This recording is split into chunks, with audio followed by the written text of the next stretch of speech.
সকাল সকাল উঠে চলে গেছিলাম আমার গার্লফ্রেন্ডদের সর্ষে কাটতে। আজকে ছিল প্রপোজ ডে, বাট এসব ডেফে আমাদের লাইফে নেই বস। আমরা হলাম গ্রামের ছেলে, আমাদের কাজ করে খেতে হয়। তাই জন্য সকাল সকাল সূর্য মামাকে গুড মর্নিং বলে চলে এসেছিলাম আমার গার্লফ্রেন্ডদের বাড়ি। তারপর ওকে ডেকে নিয়ে চলে যাচ্ছিলাম আমরা দুজন মিলে টুকটুক করে একটু মাঠের দিকে। দেখো সর্ষের ওপরে কত সুন্দর শিশির পড়েছে। আজকে আমাদের ডিউটি ছিল রোদের সর্ষের জমিতে, ওই জন্য আমরা অস্ত্রটাকে হাতে নিয়ে জমিটাকে তোমাদের দেখাচ্ছিলাম। তারপর আমাদের অস্ত্রটাকে স্টার্ট দিয়ে আমরা সর্ষে কাটতে শুরু করে দিই। কিছুক্ষণ পর আমার জল তেষ্টা লেগে যায়। এদিকে দেখো আমার গার্লফ্রেন্ডটা টুকটুক করে কেটে যাচ্ছে আর আমি একটু রেস্ট নিচ্ছিলাম। তারপর আর কি, এত সুন্দর প্রপোজ ডেতে কোনো প্রপোজ না পাই এক বুক দুঃখ নিয়ে টুকটুক করে সর্ষেটা কেটে ফেলছিলাম। আমাদের এইদিকে ভালোই গরম পড়ে গেছে, ওই জন্য চলে এসেছিলাম একটু রেস্ট নিতে। তারপর রজত আমাকে তখনই কিছু কুল এনে দেয়। কুলগুলো খাওয়ার পর বাড়ি চলে এসেছিলাম একটু ভাত খেতে। খাওয়া দাওয়া না করলে শরীর কি করে ঠিক থাকবে বলো। তারপরে এসে আবার লেগে গেছিলাম কাজে। কিছুক্ষণ কাজ করার পর ফাইনালি আমাদের কাজ কমপ্লিট হয়ে যায়। আর সূর্যমামা মনে হয় আজকে মামির উপর প্রচুর রাগ করেছে আর তেজটা আমাদের উপর ঝাড়ছে। সো বাড়ি যাওয়ার সময় মাঠে জল চলছিল, এখান থেকে একটু টুকুস করে নিজের হাতটা পরিষ্কার করে নিই। সো চলো রোদে কালু কালু হয়ে এবার বাড়ির দিকে যাওয়া যাক। আমার হাত পার অবস্থা দেখো কি হয়েছে।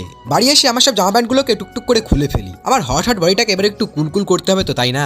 চলো টাটা, যাও ফলো করে আসো।